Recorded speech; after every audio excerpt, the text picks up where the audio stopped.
गौशाला कमेटी और भाई नवीन केडिया जी और यतेंद्र जी जिला अध्यक्ष हमारे जो सरसा के हैं, उनका धन्यवाद करना चाहूँगा कि इन्होंने हमारी भावनाओं को समझा और हमारी बात को उन्होंने मान दिया।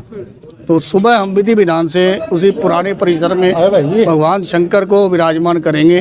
पंडित जी से पूछ लिया जाएगा, जैसे भी वो कहेंगे, 1 दिन 2 दिन की जो भी पूजा कहेंगे वो करवाएंगे हम। ठीक है जी, ये सभी भक्तों का मत है, सभी भक्त यहाँ खड़े हैं, आप इनसे पूछ सकते हो। इसमें भाई सुशील जी शनि ने हमें बहुत सहयोग दिया और वो हमारे साथ हैं, भाई भी हमारे साथ खड़े हैं। ये जो मंदिर होता है ये अमर होता है। आप सब खड़े हैं, मैं भी यहाँ खड़ा हूँ। हमारी उम्र तो 70, 80, 100 साल ही हो सकती है। ये मंदिर बनेगा, ये आने वाली पीढ़ियों के लिए बनेगा। तो इस मंदिर के लिए समिति ने, भाई नवीन केडिया जी ने, हमने बैठ कर निर्णय लिया था, वो भी मैं कम से कम समाज को बताना चाहता हूँ। फैसला ये लिया गया कि जो ये स्ट्रक्चर है जिसमें बाबा विराजमान थे, अब जब वहाँ से बाबा को एक बार शिवलिंग को हटा के साइड पे रख दिया गया है, एक बार ये निवेदन था आप सबसे कि इसकी पूजा वगैरह वहीं होती रहे जब तक नई बिल्डिंग नहीं बनती, पहली नंबर बात। दूसरा बात ये थी कि साहू वाला परिवार की तरफ से एक आग्रह था कि जिस 6 बाई 6 या 7 बाई 7 के डाया के अंदर बाबा का शिवलिंग पहले पड़ा है, उससे शिवलिंग बाहर नहीं जाना चाहिए। इस बात को हमारी कमेटी ने मान लिया कि आप ये शिवलिंग, मान लो दीवारें वहाँ से भी लेकर वहाँ 60 फुट भी अगर हैं और ये शिवलिंग 26 फुट पे आता है, 27 पे आता है, इस शिवलिंग को वहीं स्थापित करेंगे। साहब, क्या कुछ डिसीजन निकला इसका, क्या हुआ? गौशाला कमेटी गौशाला के परिसर में एक भगवान शिव का 100 साल पुराना मंदिर था। गौशाला कमेटी और उन मंदिर के स्थापना करने वाले परिवार के लोगों के बीच में और जो भगवान शिव के श्रद्धालु थे उनके बीच में 13 दिन से एक झगड़ा विवाद चल रहा था। और शहर के हमारे यतेंद्र जी एडवोकेट साहब और मेरे को दोनों पक्षों ने मिलकर के इस मंदिर की जो समस्या थी इसको सुलझाने का लिए मनोनीत किया था। हमने लगातार 4-5 दिन से इसको लेकर के प्रयास कर रहे थे भी ये जो मंदिर है, क्योंकि गौशाला कमेटी यहाँ एक भव्य मंदिर बनाना चाहती थी, क्योंकि ये पुराना शिवलिंग था और इस स्थान को थोड़ा ऊपर उठा करके यहाँ चाहती थी कि एक भव्य मंदिर बने। लेकिन श्रद्धालुओं के द्वारा ऐसी मान्यता थी कि ये मंदिर जो है जिस स्थान पर है इसको इसी स्थान पर रहने दिया जाए। उस परिसर के अंदर जो 6-7 फुट का डाया है, ठीक है, उसमें ये स्थापना होगी। ये स्थापना साहू वाले परिवार की तरफ से होगी, इनके कर कमलों से होगी, जैसी ये इच्छा करे वैसे होगी। अगला बात, जो 103 साल पुराना मंदिर का जो वहाँ पट्टिका लगी हुई है, वो पट्टिका भी बाबा के दरबार पे यहाँ लगेगी। ये फैसला दिया गया था। और मैं आज भी आप सबसे निवेदन करता हूँ, अभी जल्दबाजी ना की जाए। पूजा पाठ मोहल्ले के लोग सुबह करना चाहते हैं और रात हमारे निवेदन को थोड़ा विचार कर लें। मंदिर भव्य बनेगा, आने वाली पीढ़ियों के लिए बनेगा। वहाँ जो स्ट्रक्चर है, इस स्ट्रक्चर को हम कुछ नहीं छेड़ेंगे। साहू वाला परिवार ने ये भी कहा था कि इसको एक बात कही गई थी इनको कि सड़क से ये मंदिर मान लो 3-4 फुट ऊपर अगर फ्लोर उठाते हैं, उस तक बाबा के दरबार को, बाबा के शिवलिंग को वहाँ उठाया जाएगा। इस पे ये लोग सहमत थे। तो मैं निवेदन करूंगा आप सब लोगों से, मान लीजिए कल आपने वहाँ स्थापना कर दी पूजा पाठ से, कोई दिक्कत नहीं, आपसे सहमत है कमेटी, भाई नवीन ने बहुत अच्छी बात कर दी, परंतु जब ये बिल्डिंग बनेगी तो ये मंदिर एक साइड पे रह जाएगा।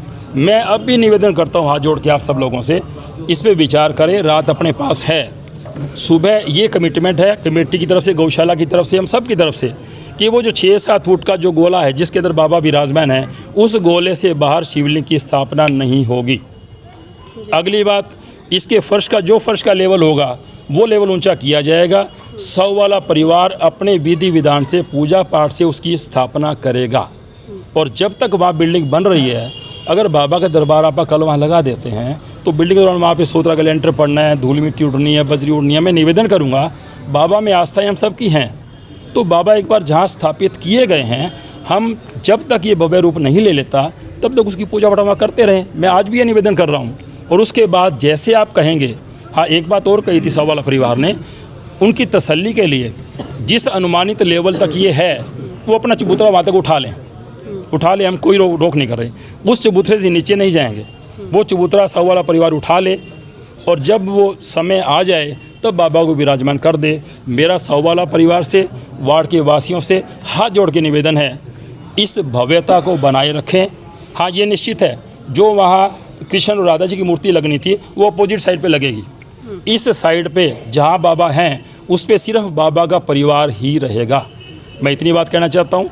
अपनी बात मैंने रखी, लोगों ने ध्यान से सुनी, भाई नवीन जी की बात भी सुनी। मैं फिर नवीन जी और मेरी तरफ से निवेदन करता हूँ, आप एक बार विचार करें, इस भव्यता को एक बड़ा संदेश दें। आपके माध्यम से लाइव पूरे प्रदेश में जा रहा है और मैं आशा भी करता हूँ साहू वाला परिवार और मोहल्ला के वासी हमारी बात पे गौर करेंगे।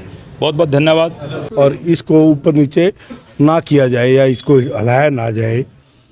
हम लोगों ने भी प्रयास किया और वार्ड के एमसी और पूर्व एमसी इन्होंने भी प्रयास किया भी हम इस मंदिर की भव्यता के अंदर चार चांद लगा पाएँ, लेकिन जो मेरी माताएं, मेरी बहनें और जो श्रद्धालु, उनके दुख और उनकी तकलीफ़ और उनकी आत्मिक भावनाओं को देखते हुए हम कमेटी के दोनों सदस्यों ने मिलकर ये फैसला किया कि वहीं शिवालय स्थापित किया जाए। विधि विधान से साहू वाला परिवार उस शिवलिंग को जो गौशाला कमेटी ने साइड में रखवाया है विधि विधान से, वो पुनः वहीं पुराने स्थान के ऊपर साहू वाला के जो परिवार के जो लोग हैं वो उसको सवेरे वहाँ स्थापित कर देवे। हमें हमारी दोनों की तरफ से ये फैसला। क्या परिवार के लोग संतुष्ट हैं? पहले भी निकले थे, कहते संतुष्ट नहीं है, आप बात करवा दीजिए परिवार के लोगों से। बिल्कुल, अब आप जो हमारा कमेटी का जो नुमाइंदे हमें चुने गए थे, हमने हमारे द्वारा और जो लोगों की भावनाएं थी, जो मेरी माताओं की, मेरी बहनों की और जो भाइयों की जो भावनाएं थी, हमने उसका सम्मान रखा है। और उसके सम्मान को रखते हुए भाई सारे तो राज्य कर ही नहीं सकते थे ना। गौशाला कमेटी भव्यता चाहती थी, नए तरीके से नए भवन बनाना चाहती थी, लेकिन हम ट्रेडिशनल लोग हैं, हमारी माताएं चाहती थी भी हमारा शिव बाबा उसी रूप में और वहीं स्थापित हो। हमने तो दोनों का प्रयास किया समझाने का और खूब जितना कर सकते थे वो हमने किया, लेकिन हम उनकी भावनाओं के आगे हम उसके ऊपर नहीं जा सकते थे। हम किसी मेरी माता को रोता हुआ नहीं देख सकते थे और इसलिए हमने अपने आप को सरेंडर करके और जैसा उन माताओं ने चाहा हमने मान लिया। बस ये है जी, भवानी शंकर जी कह रहे हैं वो ठीक है जी। और बाकी है ना, मैं तो इनको यही कह रहा हूँ भी मतलब अपनी जो बात थी भी इसके अंदर ही अपने जो शिवलिंग है वो आना चाहिए। और ये यहाँ भर रहे हैं भी आ जाएगा तो भव्य मंदिर बन जाए, अपने कोई दिक्कत को नहीं। क्यों आप पहले ही रख देगा तो तोड़ फोड़ होगी, फिर दिक्कत होगी। तो मेरी तो आशा गुजारिश है, बाकी मोहल्ला ये करेगा वो ठीक है जी। श्रद्धालु लोग आप फैसले से संतुष्ट है जो फैसला लिया गया? संजो को नहीं, अब सारा जो खुश है तो मैं भी खुश हूँ। श्रद्धालुओं को पीछे हाँ, अंदर से ही खुश हूँ, कमाल करो। हाँ।